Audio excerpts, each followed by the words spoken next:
Welcome back, or welcome to the Cognitive Athlete Podcast. I'm your host, Clint Rahe, high performance coach, speaker, and author of The Cognitive Athlete. This podcast is about helping leaders, thinkers, and doers perform at their best without burning out. Now, over the last 2 weeks, we've been laying some foundations. Week 1 was about stabilizing pace, stopping the energy bleed. Week 2 was about understanding energy, where it's going, and what's draining it. If you've done even a part of that work, you should start feeling some sort of shift. It's not perfect, but it's probably a little bit more steadier. And that matters because this week, week 3, is where we zoom out. This is where we stop reacting week to week and start designing performance properly. Let's dive into it. Let me ask you something. Have you ever stopped and wondered why sport produces so many high-performance teams? Because if I had $1 for every leader who said to me, I want a high-performance team, I'd be a very rich person. And here's the real question. Why does high performance actually work in sport? I'll tell you why. It's structure. Sport works because there is a defined season. There is a start, there is a finish. You know what winning is. There are training blocks, there are builder phases, there are peak moments, and there are recovery periods all built into that. Think about this. You don't get stronger in the gym by guessing. You follow a plan. And you don't lose weight just by accident. You follow a plan. But in the corporate world, the plan seems to be work your ass off for 40 to 45 years and hope you end up on top. This was a big lesson for me when I moved from designing fitness and conditioning programs for athletes into the world of knowledge work. In sport, everything is planned. Your time, your load, specificity, intensity, and recovery. But when I started working with leaders and professional knowledge workers, I saw almost none of that. So now, when I work with corporate coaching clients, I ask a simple question. What is your season? And almost every time I get pushback. People say, we don't have seasons, it's flat out all year. And I'll say, well, there are natural peaks and troughs. You just haven't identified them yet. Then we go and open the calendar. And it's a disaster zone. Back-to-back meetings, zero space, no buffers, no thinking time. I bet if you looked at your calendar right now, it would be similar. Double or triple bookings. There'll be no lunch break scheduled in. I see it all the time. And then I ask, when do you actually do your own work? And the answer is almost always in the evenings or early in the mornings. Now, that's not high performance. That's survival. And it's not sustainable for 40 to 45 years. Let me share an example. I was working with a business owner.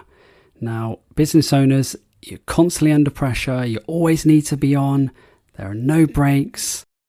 And I worked with this one particular person who hadn't taken time off, proper time off, in years. So we didn't start with a big holiday. What we did, we scheduled in 2 days off at the end of every quarter.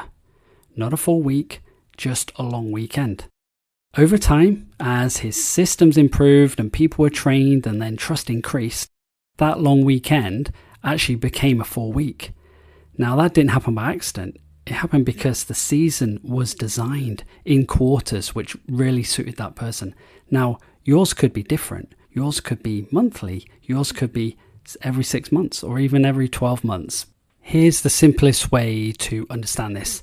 Your brain is not designed to operate at a constant level of intensity. It works in cycles. Across a day, your alertness naturally rises and falls. Across a week, your capacity changes. Across months, your tolerance for pressure shifts. This isn't mindset, it's actually biology. When cognitive demand stays high for too long without downshifting, the brain adapts by conserving energy. You'll find focus narrows, decision-making becomes reactive, and emotional control drops. You don't just feel tired, you think differently too. That's why trying to work at the same intensity all year eventually backfires. Performance doesn't stay flat, it actually declines. High-performing environments understand this. They don't eliminate pressure, they sequence it. They plan periods of high demand, followed by periods where the load deliberately drops so the system can reset.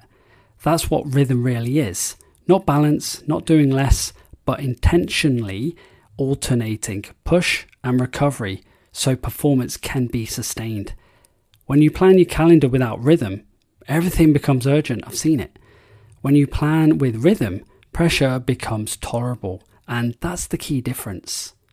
So let's turn all of this into some action. So here are the actions for week 3. The focus this week is design. Not detail, not optimization, just structure. And you have the 4 actions this week. Action number 1, define the next 10 weeks. Not the whole year, just plan the next 10 weeks only.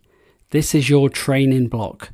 Look at work commitments, personal commitments, known pressure points. This block is what matters right now. Action number 2, identify peak periods. Have a look over the next 10 weeks and identify 1 or 2 peak demand periods. Whether it's deadline driven, whether projects, presentations, high stakes moments, name them. If you don't identify them, they'll control you by default. Action number 3, identify a lower intensity window. Now, deliberately identify one lighter or a recovery window of quieter work. Maybe it's a week, maybe it's a few days, maybe a few meetings, something where there's some reduced expectations. Now, it's not being lazy. This is a real good performance hack. Identifying areas for deliberate recovery. This is a performance enhancing action. Finally, action number 4, go onto the website and download and use the planner. It's in the resources section. So head over there, thecognitiveathlete.com.au, download the periodization planning sheet. It's the first one on that page, and it's designed to help you see your peaks and troughs clearly, avoid accidental overload, and create a bit of rhythm instead of all the chaos. And here's an important rule for this week. Do not aim for balance. Aim for intentional imbalance. Some weeks you need to push, some weeks you need to protect. That's how high performance actually works. So let's bring all of this together.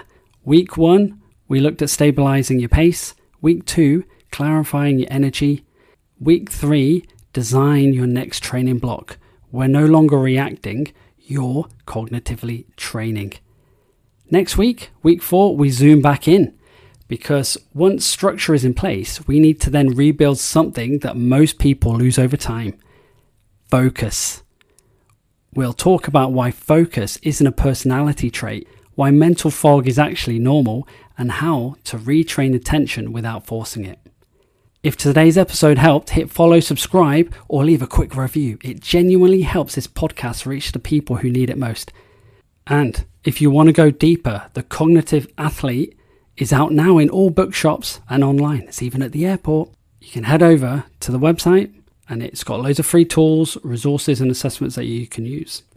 Thanks for listening. And remember, flat out all year isn't strength.